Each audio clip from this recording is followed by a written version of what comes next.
Obviously, incredibly disappointed, in particular with our defensive effort and inability to get stops to start the game. No excuse to allow Syracuse, who I understand is a very good offensive team, to get 25 points through the first 8 minutes. I think it's 25-14 at the end of the first 8 minutes of the game. They go 9 of 10 from the field, 4 of 4 from three. We talked a lot going into this game about their big four of Jimmy Boeheim and Buddy Boeheim and Joe Girard and Swider, and trying to take away their rhythm threes and make the game hard on them, and we didn't do that. And unfortunately, right now, our team isn't doing a good enough job, it goes without saying, of understanding the significance of getting stops. We're a talented team. We're not talented enough that we can come out and have a defensive showing like we did pretty much the whole night, giving up way too many threes and way too many points.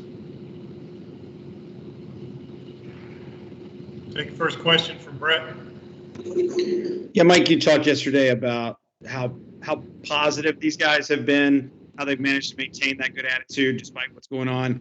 How do you, after a game like this, how do you try to keep them in that headspace? Well, on Monday we'll come in and we'll watch film and hopefully learn from where we went wrong defensively. I thought to start the game, our off-the-ball defense, when they got into a ball screen, was off. We didn't have guys where they needed to be, so we gave up dunks. And then when we didn't give up layups or dunks, we gave up threes. So I would like to think that the guys will come in with the right attitude. We talked about that in the locker room post-game, about having more of a serious nature and a maturity level about us to come in and learn on Monday from the film. But eventually that has to be carried over onto the court, and we got to do a far better job of being able to put stops together. Tyler? Hey, Mike, you guys have referenced with defensive issues in the past, mainly like effort as the main issue. Was that the main issue today, or just lack of communication, or what did you see out? Yeah, we flat out Tyler today didn't have guys that understood their job. And if they understood it, they certainly didn't do it. I don't know if it was so much effort. I think that our guys intended to play hard and at times did play hard, but it was more so of a lack of defensive execution and an inability to make multiple efforts. Defense is hard, especially against a good team that spreads you out the way that Syracuse does. Oftentimes you have to be able to go from helping cover for a teammate and then recovering to your man and being able to take away a rhythm three as well as guard the ball. And so, far too often throughout the game, certainly to start the game, we couldn't do that. We had multiple guys that just couldn't get that job done. So it's my job to find 5 guys that can defend at a high level and not make excuses when it comes to that. Go to Michael and then Eric. Hey, Mike, obviously you've been coaching for quite a while. You've coached a bunch of different guys with different mindsets, attitudes. Are you a little surprised that the team came out the way they did, especially after, the positive practices, the more tough efforts against Duke and North Carolina? Did it kind of take you by surprise? Well, we want to come in and go down. I thought that we went down early and we battled back, and it was maybe 11-10 at one point. So I felt pretty good. I thought we went into it. Quite frankly, Syracuse made some really tough shots at times. Sometimes, they made some shots, Buddy Boeheim, Joe Girard, but we were right there. But it's the ones they're wide open that we just can't afford to give up. Syracuse's zone does present some problems. We knew that going into the game. We thought we had a pretty good game plan against it. Obviously, our coaching staff, myself, that starts with me. We got to create an even better game plan for our guys. I thought that we got some good looks at times. They didn't go in. And then we made some mistakes, right? We jumped to pass or we turned the ball over against their zone. They play it every day, so they're really good at it, and they take advantage of that type of stuff. So I thought that our guys, after initially going down, they fought back. It was 11-10, and again, we just couldn't string together stops to keep ourselves. We couldn't string together enough stops to keep ourselves in the game. Eric? Mike, I was going to ask you about open shots. You got a lot of good looks that just didn't fall. Is that maybe a little bit, you don't want that to affect your defense, but psychologically, assuming that, you were prepared for what they were doing. You knew what they were going to do defensively. Is some of that just from missing open shots? It's some of it been a problem all season a little bit. Well, yeah, we got some good looks, Eric. And, the Dome is a weird place to play.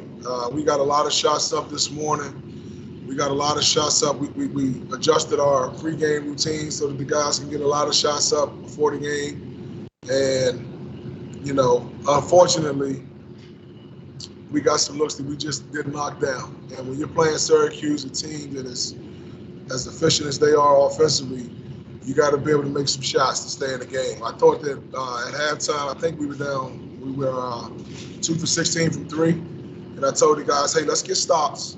We were down like 17, if I'm not mistaken. Let's get some stops, and eventually they'll start to go in. And quite frankly, they really didn't start to fall. Noah made a couple at the end that really didn't impact the game, but it was good for him to see the ball go through the rim. Hopefully that carries over to Wednesday. I wonder if I could ask you, just because a lot of people ask us about J.J. Traynor and his status, and obviously to play him at this point in the season is probably not what's best for him, but what is his situation? He has not played in a long time.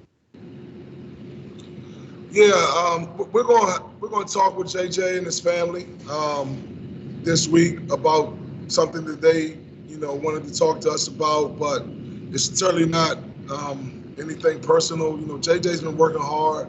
He's a good kid. He's got a bright future. But playing JJ tonight, to be quite honest with you, Eric, wouldn't have saved the day, right? We got to be able to get some stops, and we got to be able to make some shots. Michael and then Brett. On a similar note, how's Rose coming along? Obviously, he's missed a few games since the concussion. What's his status at this point? Yeah, hopefully we can get Rose back in practice on Monday. He's still struggling with meeting the baseline expectations for return to play. Evidently, he took a pretty good knock, and he hasn't quite recovered yet. He's still having problems with loud noises and, lights and whatnot. So I'll leave that in the doctor's hands, our trainer's hands, and hopefully we can get him out there as soon as possible and get him out there for Notre Dame on Wednesday. Brett? Mike, you mentioned the dunks. I think they had 6 dunks and a bunch of layups. And I wonder, you guys, especially without Malik, you don't have a lot of length. You're not playing with a whole bunch of size. So what do you have to do to kind of make up for that when you just don't have those kinds of bodies? Yeah, well, like I said, hopefully, I would tell you this, honestly, Brett, like their length is good, right? Everybody wants length at the rim. But at the same time, we literally don't have a body where it needs to be.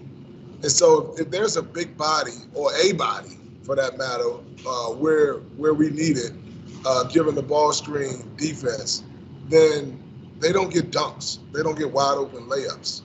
We had to change our defensive coverage to switching 1 through 5 because we couldn't handle our traditional ball screen defensive coverage. And it's on me to find 5 guys that can do that. And if I got to play 5 guys 40 minutes because they know what they're doing on the defensive end, then that's what I'm going to do. Because at this point, we got to find a way to win a game. Last question from Tyler. Mike, I believe Michael kind of hinted at this a little bit, but you guys, those were high energy efforts against Duke and North Carolina. Then you got to go on the road to a tough place like the Carrier Dome. Was there any part of you that was a little concerned maybe a letdown could happen after 2 games like that and with a road contest like this? No letdown. I'm not into letdowns. Like, we got to be the same team every day. We had a good game plan, or so we thought coming into it. They exposed our ball screen defense. We couldn't get stops. We didn't talk to start the game. The one thing that bothered me was the lack of enthusiasm, in particular on the defensive end. We couldn't have talked about it more. I'm going to tell you something.